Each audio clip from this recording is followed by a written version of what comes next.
Hi guys, Assalamualaikum. Welcome my hobby house blog channel. আমি জ্যোতি আজকে আরো একটা নতুন ভিডিও নিয়ে তোমাদের কাছে চলে এসেছি। আশা করি এই ভিডিওটা দেখতে খুব ভালো লাগবে। ভিডিওটা পুরো দেখার জন্য অনুরোধ রইল। এখন এই তো সকালবেলা উঠে একটু চা খেয়ে নিয়েছি, আর মেয়ে যাবে স্কুলে। মেয়ের স্কুলে আজকে ছিল প্রজেক্ট, আর এই প্রজেক্টগুলো করতে আমার যা কষ্ট হয়েছে কি বলবো। মেয়ে কি এইরকম প্রজেক্ট করতে পারে? এখানে দেখো, এটা বাংলা প্রজেক্ট। অরিজিনাল গাছের পাতা দিয়ে প্রজেক্টটা বানাতে হবে, তাই এইভাবে বানিয়েছি। এটা হলো ওই সায়েন্স প্রজেক্ট। উপরেরটা একটু ডেকোরেশন করে দিয়েছি, আর ভিতরটা এরকম প্রিন্ট আউট করে কিছু লেখা হয়েছে। লেখাগুলো মেয়ে করেছে। আর এটা হলো লিটারেচার প্রজেক্ট। এদিকেরটা আমি নিজে এঁকে দিয়েছি, আর এদিকে মেয়ে লিখেছে। লেখাগুলো মেয়েকেই করতে হবে। আর এটা হলো ল্যাঙ্গুয়েজ প্রজেক্ট।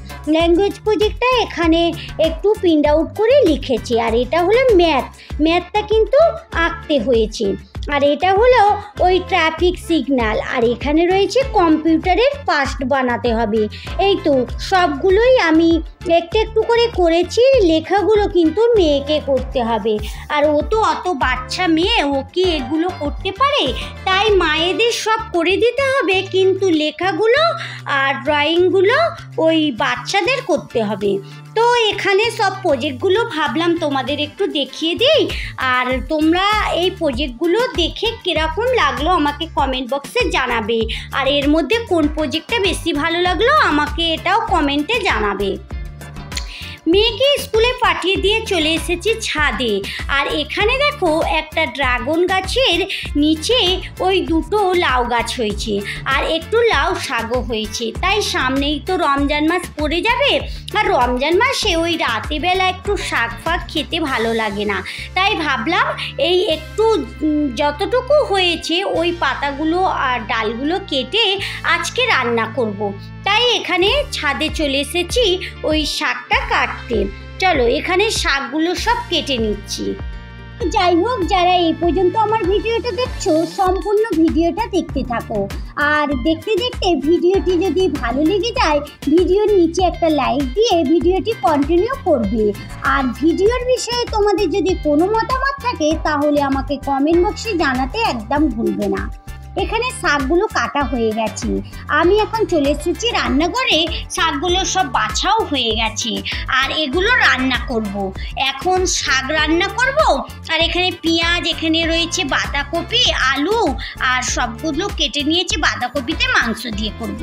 তো ওদিকে আমার অফ ক্যামেরাতে রান্না কমপ্লিট হয়ে গেছে। আর এখন কিছু কাঁচা লঙ্কা ফ্রোজেন করে রেখে দেব। আর আমি কিভাবে কাঁচা লঙ্কা ফ্রোজেন করে রাখি তোমাদের দেখাবো। আর আজকে একটু অনেক কাজও করে নেব, জানো তো বন্ধুরা। রমজান মাসের কাজ যদি রমজান মাস পড়ার আগে করে নেওয়া হয়, তাহলে আমার মনে হয় সব গৃহিণীদের হাতের কাজটা অনেক সহজ হয়ে যায়। আর ওই রান্না করতে করতে হয়তো দেখবে কাঁচা লঙ্কা নেই, আদা নেই, রসুন নেই, তখন কিন্তু অনেক বিরক্ত লাগে। আর রমজান মাসের রোজা করে এগুলো কিন্তু একটু কষ্টকরও হয়। তাই আমি রমজান মাসের আগে কিছু কিছু কাজ গুছিয়েও রাখি।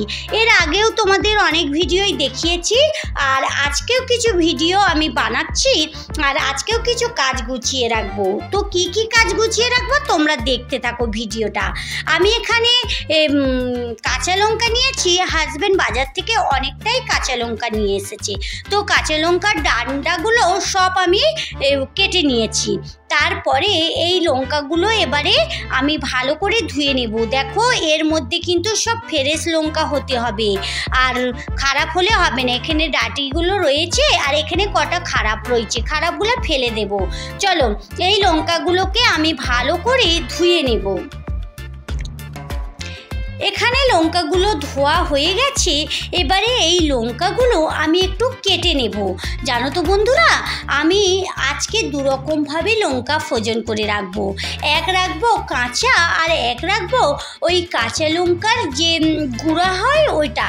তো শুকিয়ে আমি ওটাকে গুঁড়া করব। কিভাবে আমি শুকোবো আর কিভাবে গুঁড়া করব তোমরা দেখতে থাকো। চলো এই লঙ্কাটা আমি একটা লঙ্কাকে 4 ভাগ করে নিচ্ছি। প্রথমে আমি ছুরি দিয়ে কেটে দেখলাম, কারণ লঙ্কাগুলো অনেক ছোট ছোট তো কাটতে অনেক দেরি হবে, তাই ভাবছি কোনটা দিয়ে সুবিধে হয়, ছুরি দিয়ে না কাঁচি দিয়ে। তো একবার কাঁচি দিয়ে কাটতে গিয়ে দেখলাম, আবার ভাবলাম যে ছুরি দিয়ে কেটে দেখি কোনটা সুবিধে হয়। তখন ভাবলাম কাঁচিটাই সব থেকে সুবিধে হবে, কারণ লঙ্কার টা একদম সরু তো ছুরি দিয়ে হচ্ছে না। তাই আমি একটা লঙ্কাকে 4টে ভাগ করে নিচ্ছি, দেখো কাঁচি দিয়ে সুবিধে হচ্ছে। তো এইভাবে আস্তে আস্তে আমি সব লঙ্কাগুলো কেটে নেব। এখানে সব লঙ্কাগুলোই কাটা হয়ে গেছে, দেখো একটা লঙ্কাকে আমি 4টে করে কেটে নিয়েছি। এবারে এই লঙ্কাগুলো আমি রোদে শুকোতে দেব। জানো তো বন্ধুরা, এখন কিন্তু রোদের তাপটা অনেক আছে, তাই এই রোদের তাপে যা কিছু শুকোতে দেওয়া হয় না কেন সব কিছুই ভালোভাবে শুকিয়ে যাবে। চলো এখন আমি এইগুলোকে ছাদে দিয়ে আসবো। তো এখানে আমার সবগুলোই কাটা হয়ে গেছে, তারপরে বাকিগুলো আমি এমনি ফ্রোজেন করে রাখবো। তো ওগুলো পরে দেখাচ্ছি, এগুলো আগে আমি ছাদে দিয়ে আসি। দেখো সবগুলো আমার এইভাবেই কাটা হয়েছে। যেই লঙ্কাগুলো কেটেছিলাম ছাদে দিয়ে এসেছি, তোমাদের আর দেখানো হলো না। আর এখানে এই কিছুটা লঙ্কা রেখে দিয়েছি, এতে কিছু লাল লঙ্কাও রয়েছে, এগুলো আমি এরকমই রাখবো। আর দেখো এগুলো ধোয়া ছিল, পানিটা পুরোপুরি ঝরিয়ে নিয়েছি। তারপরে আমি একটু একটু পানি আছে একটা সুতির কাপড় নিয়ে এইভাবে উপর দিয়ে একটু একটু মুছে নিচ্ছি, যাতে লঙ্কার গায়ে এক্সট্রা যে পানিগুলো রয়েছে এই কাপড়ের মধ্যে চলে যায়। আর যদি তোমরা পারো টিস্যু পেপারেও মুছে নিতে পারো। তো খুব ভালো করে একটু ঘষে ঘষে লঙ্কাগুলোকে মুছে নিয়েছি, আর একটু হাওয়ায়ও রেখেছিলাম। তারপরে দেখো একদম লঙ্কাগুলো ড্রাই হয়ে গেছে। আর এগুলো কিন্তু রোদে দিইনি, এগুলো বাড়ির ভিতরেই ওই হাওয়াতে রেখেছি। তারপরে এরকম একটা কন্টেনারের মধ্যে আমি এই লঙ্কাগুলো রেখে দেব। তো বন্ধুরা, এমনটাই কন্টেনার নিতে হবে যার মধ্যে দিয়ে যেন হাওয়া না পাস হয়। তো এর ভিতরে সব লঙ্কাগুলো রেখে আমি কিন্তু ডিপ ফ্রিজে রেখে দেব। আর যখন প্রয়োজন হবে আমি ওই ডিপ ফ্রিজ থেকে লঙ্কা বার করে রান্নাতে দিতে পারবো। তো চলো, এখানে আমার সব লঙ্কাগুলো পোড়া হয়ে গেছে, এবারে এগুলোকে ডিপ ফ্রিজে রেখে দিই। তো লঙ্কাগুলো ডিপ ফ্রিজে রাখার পর এখানে চলে এসেছি ওই একটু আদা রসুন নিয়ে। আর এখানে আদা রসুনটা অনেকটাই রয়েছে, আমি এখন আদা রসুনগুলো ছাড়িয়ে নেব। জানো তো বন্ধুরা, আদা রসুন যদি বাটা থাকে তাহলে রান্নার সময় কিন্তু অনেক সহজ হয়, তাই আমি বেশিরভাগ আদা রসুন বেটে ফ্রিজে স্টোর করে রেখে দিই। আর এখানে দেখো আদাটা ছাড়ানো হয়ে গেছে। আমি এবারে এগুলো কিভাবে ওই মিক্স করে ফ্রিজে স্টোর করে রাখি তোমাদের একটু দেখিয়ে দিই। আর এগুলো করলে কিন্তু রান্নাতে অনেক সহজ হয়, আর রান্নার কাজটা কিন্তু অনেক তাড়াতাড়িও হয়ে যায়। তো চলো, এখানে একটা মিক্সচারের জার নিয়ে নিয়েছি, আর আমি এই মিক্সচারের জারে কিছুটা আদা এতে দিয়ে দেব। আমি আদা আলাদা রাখবো আর রসুনও আলাদা রাখবো। তো মিক্সচারের জারে কিছুটা দেব, সবটা দেব না, অর্ধেক অর্ধেক করে করব। তারপরে এতে আমি কিছু দিয়ে দেব। এতে কি দেব? নুন দিয়ে দেব। নুনটা দেওয়ার কারণ হলো বন্ধুরা, এই আদাটা তোমরা 1 মাস 2 মাস যতদিন পারো রাখতে পারো।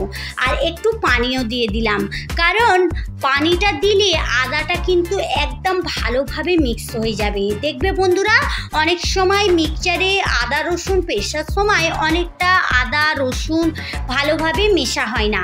তো নুন দিলে আর পানি দিলে কিন্তু একদম মিহি হয়ে যায়। তো চলো, এখানে আমি মিক্সারে একবার চালিয়ে নিয়েছি, আর আদাটা খুব ভালোভাবেই দেখো মিক্স হয়ে গেছে। এবারে এগুলোকে আমি ঢেলে রেখে দেব।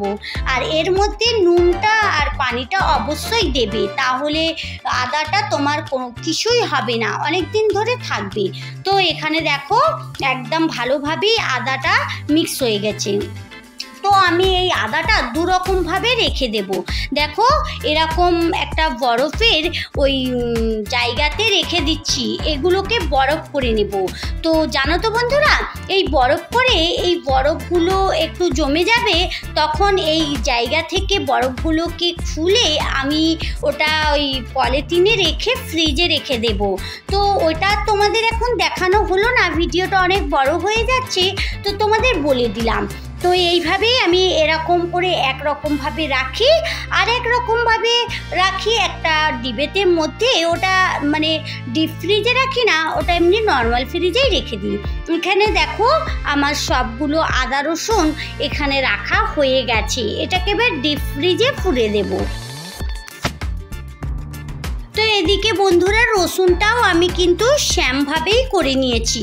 তোমাদের আর রসুনটা পুরো ডিটেলস দেখানো হলো না, কারণ এদিকে আমার ভিডিওটা অনেকটাই বড় হয়ে যাচ্ছে, তার কারণেই। আর এখানে দেখো রসুনটাও আমি একইভাবে ওই নুন আর একটু পানি দিয়ে মিক্স করে নিয়েছি, আর ওটাও এই কন্টেনারের মধ্যে রেখে দেবো, আর একটু ওই বরফও করে রাখবো। তো তোমাদের রসুনটা সব দেখানো হলো না, আদাটা যেইভাবে করেছি রসুনটা ওইভাবেই করেছি। তো যাই হোক, এগুলো এবারে ফ্রিজে পুরে দেব। আর তো এখন চলে এসেছি সন্ধ্যের সময়। দেখো বন্ধুরা, আমি যে লঙ্কাগুলো ছাদে শুকুর দিয়েছিলাম, লঙ্কাগুলো খুব ভালো করে একদম মচমচে হয়ে গেছে শুকিয়ে। আজকে রোদটা খুব ভালো ছিল জানো তো বন্ধুরা। আর হাত দিতেই দেখেছো কিরকম একদম গুড়িয়ে যাচ্ছে। আমি এগুলোকে সব মিক্সচারে দিয়ে গুঁড়ো করে নেব, দেখবে খুব ভালো করে গুঁড়ো হয়ে যাবে। আর জানো তো বন্ধুরা, তোমরা যদি এরমভাবে করো, আর যদি রোদটা খুব ভালো না লাগে, তাহলে তোমরা 2 দিন কিন্তু শুকোতে পারো। তো আমি একদিনেতেই আমার ভালোভাবে শুকিয়ে গেছে। তো এখানে মিক্সচারের জারে দিয়ে আমি মিক্সচারে গুঁড়ো করে নিয়েছি। আর দেখো বন্ধুরা, কালার মানে রং সব ঠিক আছে, আর খুব ভালো করেও মিহি হয়ে গেছে।